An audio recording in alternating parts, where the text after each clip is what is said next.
Zidane. Auditeur délégué Super Kilima. Présence non à Esadouane.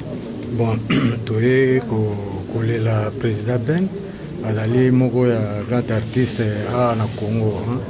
Lelo azala sous na bisoté. Bon, eza maomingi. Mais quand même fallait présence na biso komona na esika oyo.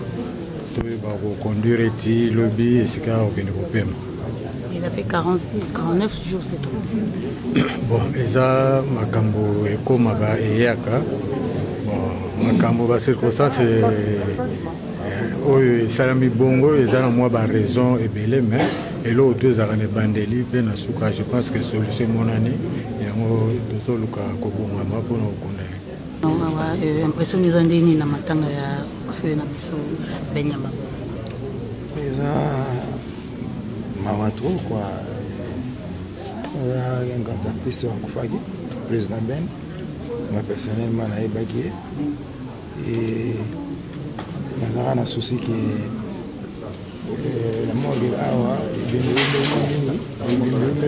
et pour la désorganisation na biso tous a vraiment très désorganisé mais quand même tout s'est rattrapé quand même de l'autre bruxaille et de tout kunda et sentiment ezaka ya mawa surtout toza affecté, tout a vraiment mawa makasi.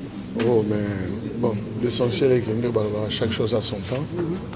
De l'eau quand même au Colombo pour qu'il corrige bien, mais c'est un peu regrettable que c'est par manque d'organisation, il y a un autre comité à niveau, mais bon, toi attribuer ma carte, il y a ma faute, que tout ça là l'essentiel, que l'eau corrige bien.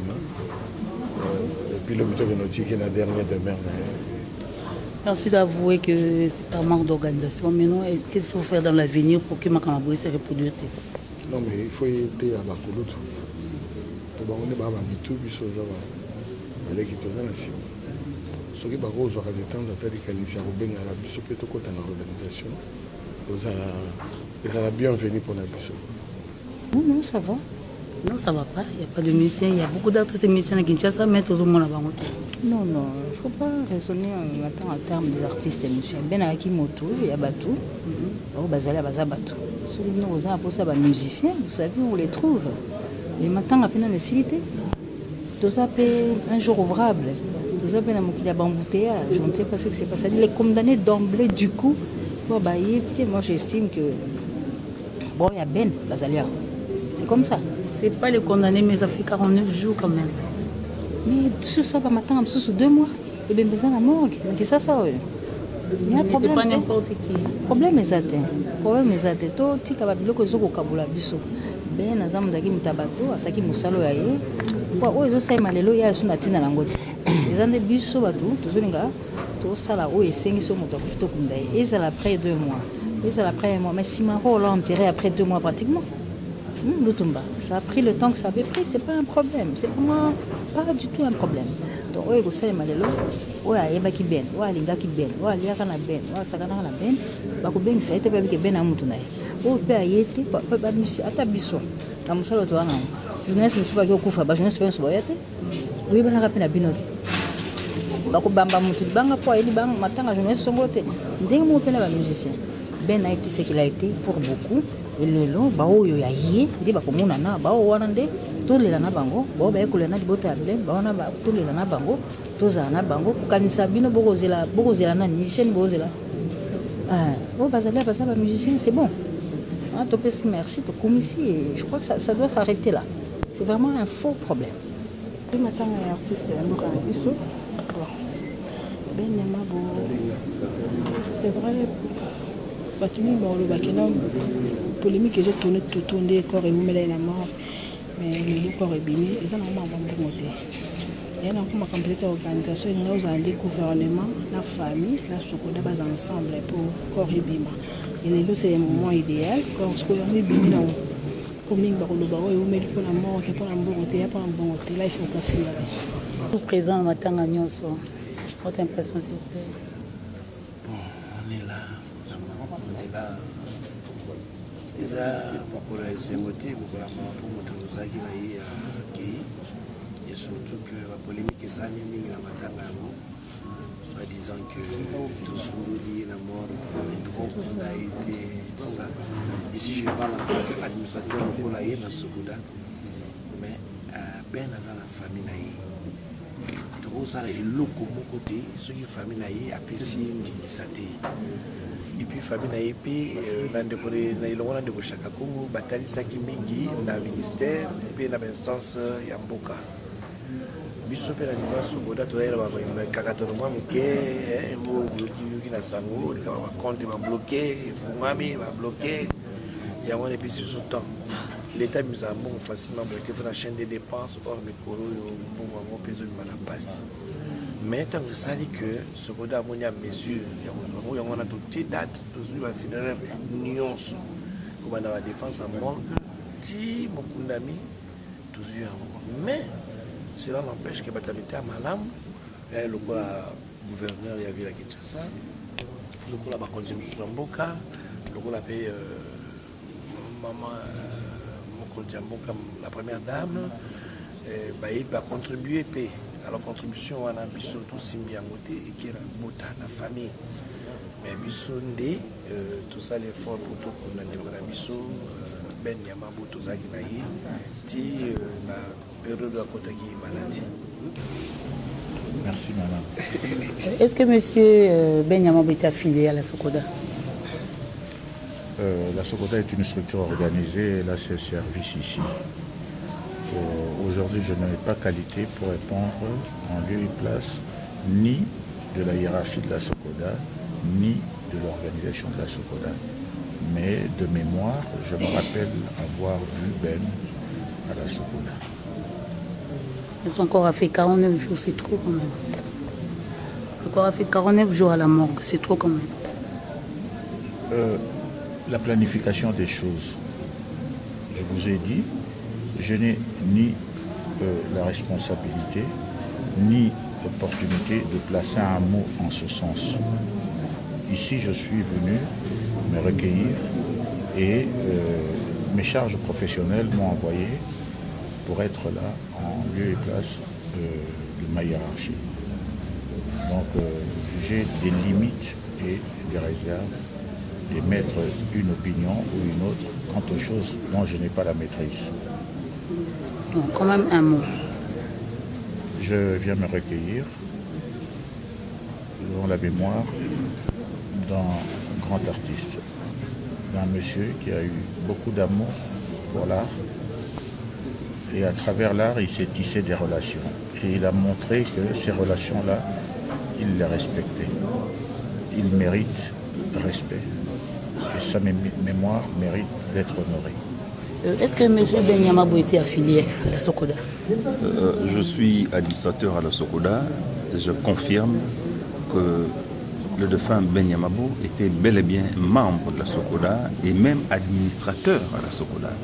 C'est un ancien de la Soneka déjà, la Société nationale des éditeurs et compositeurs, tout ça, la Soneka, qui a donné naissance plus tard à la Sokoda. Donc Ben était membre de la Sokoda et de surcroît administrateur.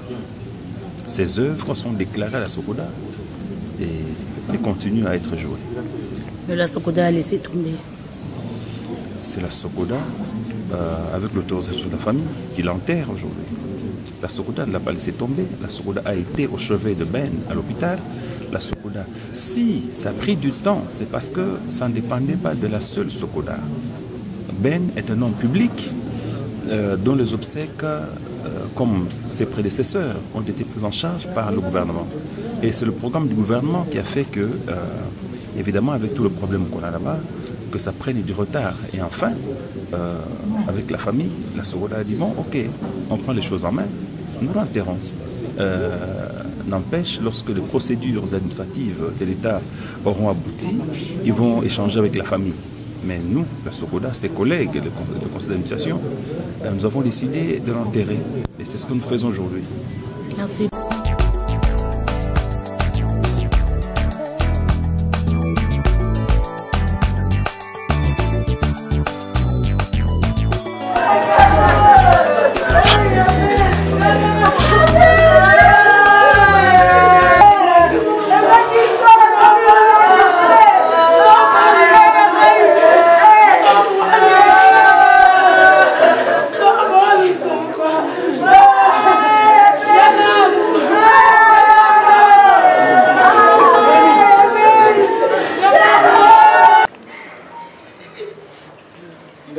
honorable azalaki adversaire ya Sokoda pour éviter baninga na ye.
Ceux qui n'est pas des artistes, ici qui va voler plaquette naïf,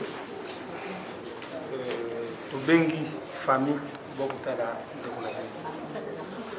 après pas des artistes qui n'a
Merci à tous les artistes, membres de chambre pour la présence. Merci à tout le monde, comme tu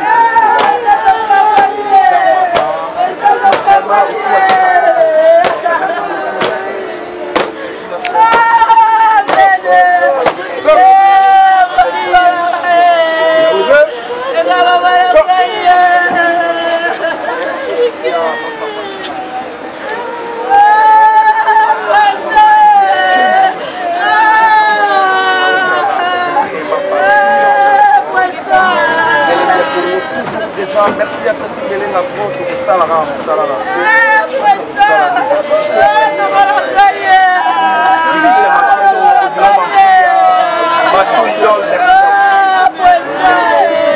merci aussi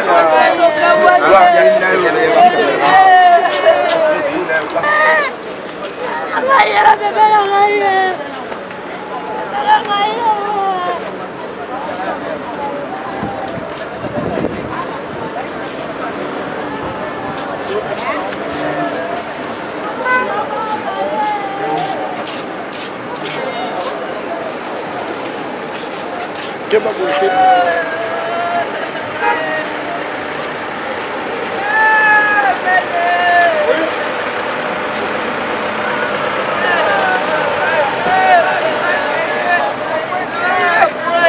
l'État est mis sous pour ça événement bien, merci. Et je pense qu'on a gros dans la moelle de l'eau. Je pense qu'on a moins de l'eau, mais est-ce que vraiment c'est important? Vous ceux qui programme les ambos pour toi ça là 54 jours vraiment c'est trop. Manda organisation niveau ça là qui tout le monde a l'eau, tout le monde a vraiment organisé ça pas vraiment bien. Qu'on se le dise hein, tout parce que va monter ça pas vraiment bien. On a peine à voir on a tout considéré organisation exacte parce que organisation exacte pourquoi? Ba décider de ma casse ya mboka o pena bana ozana matanga ba ko ça ba appel. bakufi totikali na omona 3 ou 4 entre autres président josar aza na kati. Or normalement babiloko wana esengaka badécider bazala epuis ozomona bato bakopousse bakonzi ope bakopousse parce que tokende tozonga libota ya benyama bobe famille ya benyama bo ezangaki moko na benyama bo e na kati ya mboka mpe awa mesene moko azangaki position moko tokakunda benyama bo mais ezali kaka likambo ya topesaka na nzambe ndenge makambo ngo ekoma sont des décideurs. Maintenant, il y a des décideurs qui ont mis le logo et mal à Bamboka. Là, il y a un peu mais il y a un peu de temps. Il y a un peu de temps. Parce que nous, on a décidé de faire un mot. Vous avez décidé de mais le autre monde matin à peine quand même na mort na mort déjà grand-père Bosi Bosi na terre on a dit que peut-être matin il y a 2 jours mais là on ça l'appelle et voilà on a besoin de choc start là on ça l'appelle il y a grand-père des fois parce que Benyama bazali patron azalaki patron ya Carlito Debaba Nzaya Nzaya Bengali Juna Janana Bosi Bosi donc azalaki na batu moko ya osakana te azalaki patron ya battement osakana te na mboka o tilo ba responsable mais ça l'arrêt on a 2 jours et que je pense que va marcher bien parce que ça ils allaient que les maisons de zone escarpe au yo la dit ma période on a la victoire voilà moi chanson na ye nzembo mbo ya liona yali bolingo yo yangana dadi bato bakoti yango na kati soki otunaki nga ata mwa likambo okokaki koyoka maloba na bango te naleli na motema na nga na dangwe mpona mai na miso ngai moto na memwaki liboso mpo nalinga tala lelo nakomi kolenga mpo na banguna odadi fololo ya motema nalona yo kata jardin de mon cœur o sheri nga na wanze maman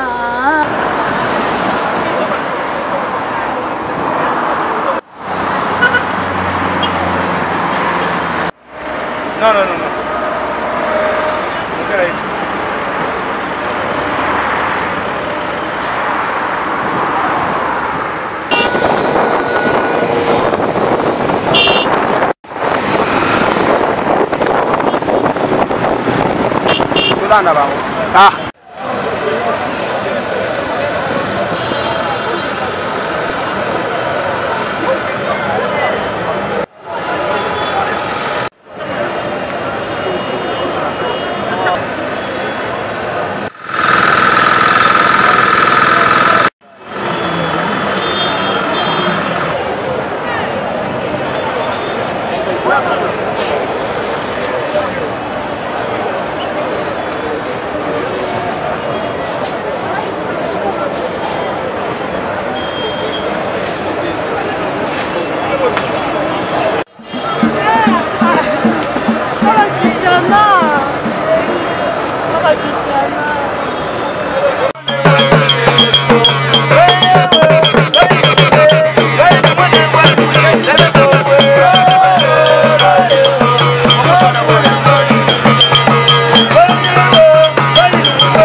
Non.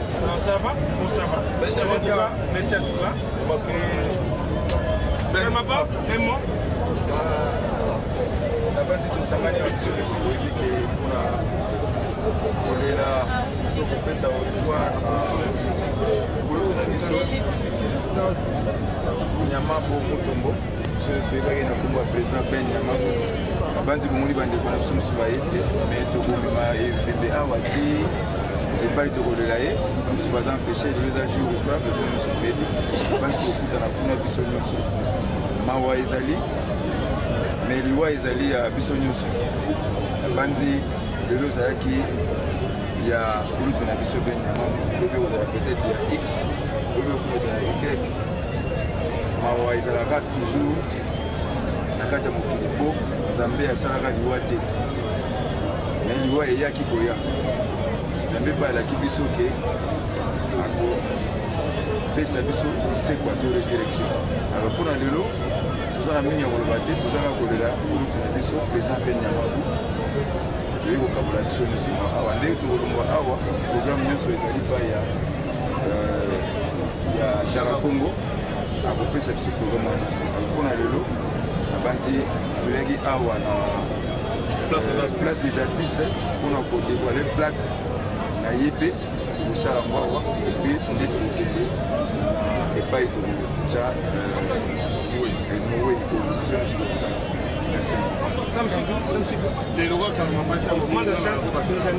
Ouais, je pense que les rois de la rumba, presque de la rumba Salobi, d'ailleurs que la Kulutu, Ben Nyama ensemble pour aider à Bissonio sur Nenga Kulutu Lobby.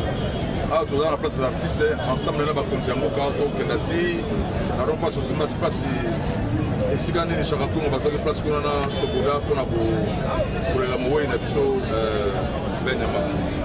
Donc, il y a des dans le Yembozi, na Boutou, Toubetaka Banzemo Naye, Banzemo Choksar, ensemble dans l'orchestre. Parce que dans l'orchestre, il y a des macarons, pas dans l'orchestre. Donc, vous allez Toubetati, Lobina Ina, comme ça, après-midi à Lobinde, Toké cimetière dans l'aéroport.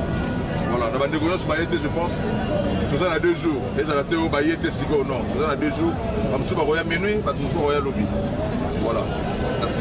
PDG Ben Nyama, vous êtes entrepreneur, vous n'êtes pas petit, vous êtes orchestre kwa shock sara yako orchestre bana munene esala makambo na mwemeli omona ba débat ba bakarito batuna jana na ba Jo Mali ba Roxy Chipaka niao donc baki bato ba travailler na compagnie appelle déjà Ben Yamabo faut être baye bango akina mutu munene aseke disone produce éditeur asel bande mo belé yango na lelo azali initiateur na Sokoda donc à titre possible de rouler là mais bana baye bake azali PDG Ben Yamabo asala makambo belé baba petit baki après ba verkis pour na otombo la musique ba jeune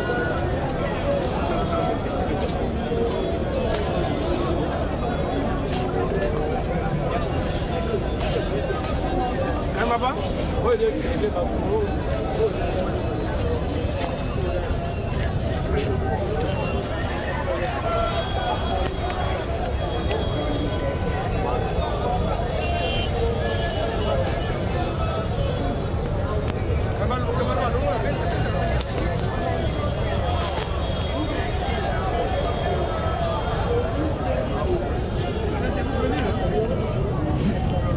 Ben Yamabo Mutombo, né en 1956, pardon, décédé en 1919. On doit changer le concept. Tout ça là, on t'a Mamba Franco. Tout ça, on bang.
Yaka kutu yaka.